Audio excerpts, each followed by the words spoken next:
chances are you've seen the hit Netflix series The Billion Dollar Code. It's an amazing story about the invention of Google Earth. But today, we're going to peel back the layers of the TV drama to get to the real story behind the code, and trust me, it's even more complex than you think. So the show sets up this classic David versus Goliath story, right?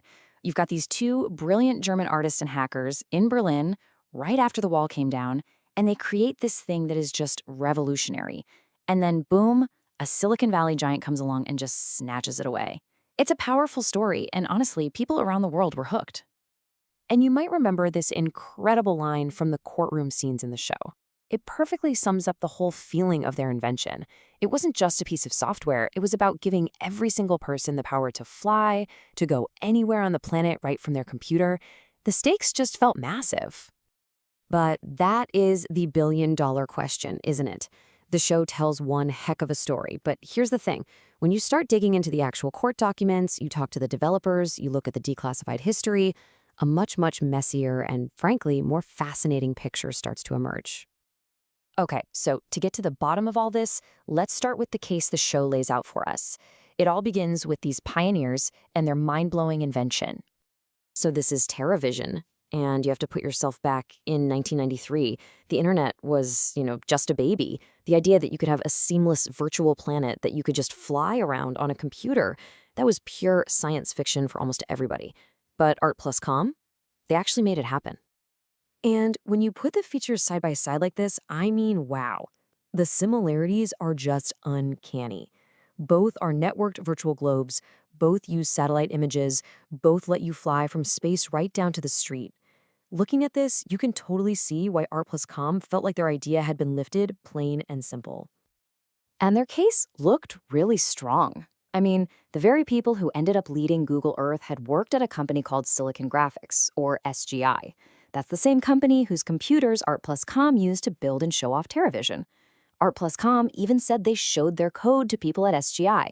Then you add the fact that Google actually tried to license their patent before the deal fell through, and, well, you've got yourself a pretty convincing lawsuit.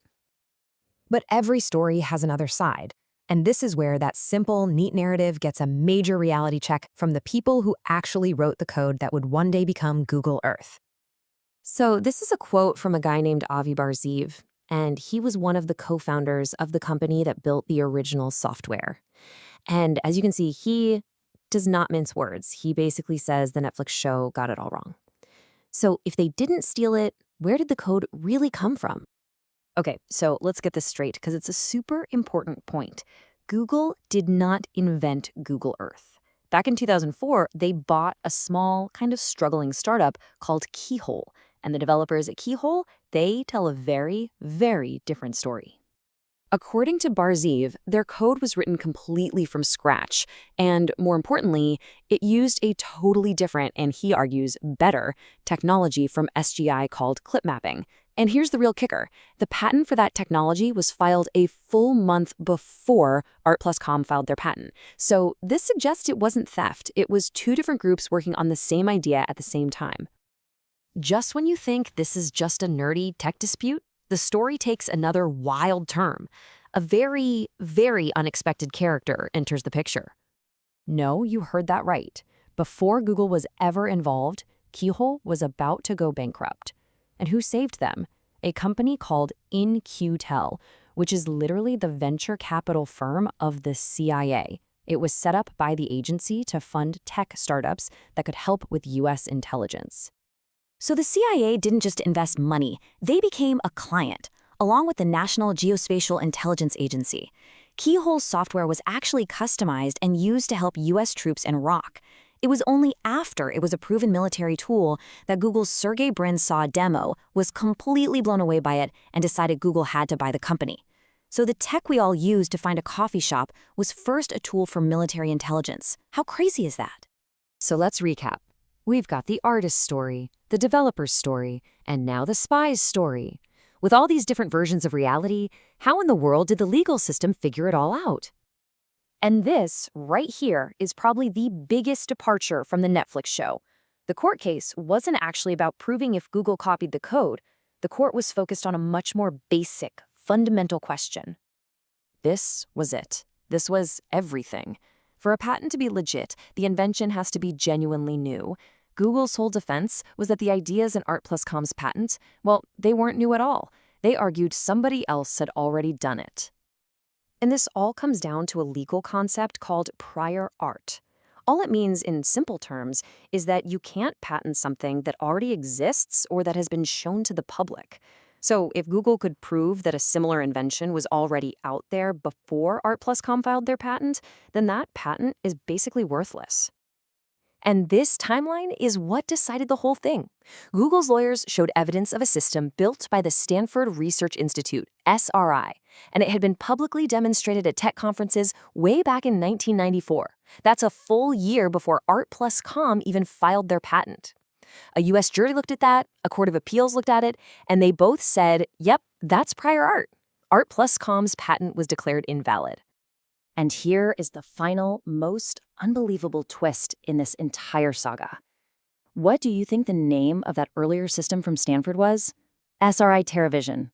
I mean, you can't make this stuff up.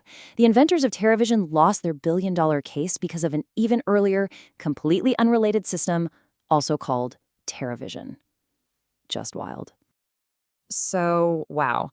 After all of that, the legal fights, the different stories, what are we supposed to take away from this? What's the bigger picture here? Well, at the end of the day, this wasn't really a crime story. It was a classic story of what's called parallel invention.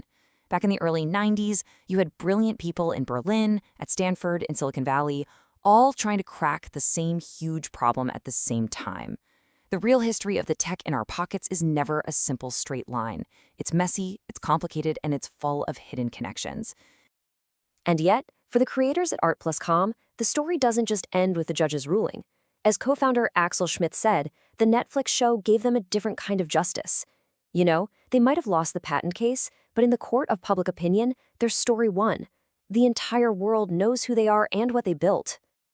Which leaves us with this one last thought to chew on.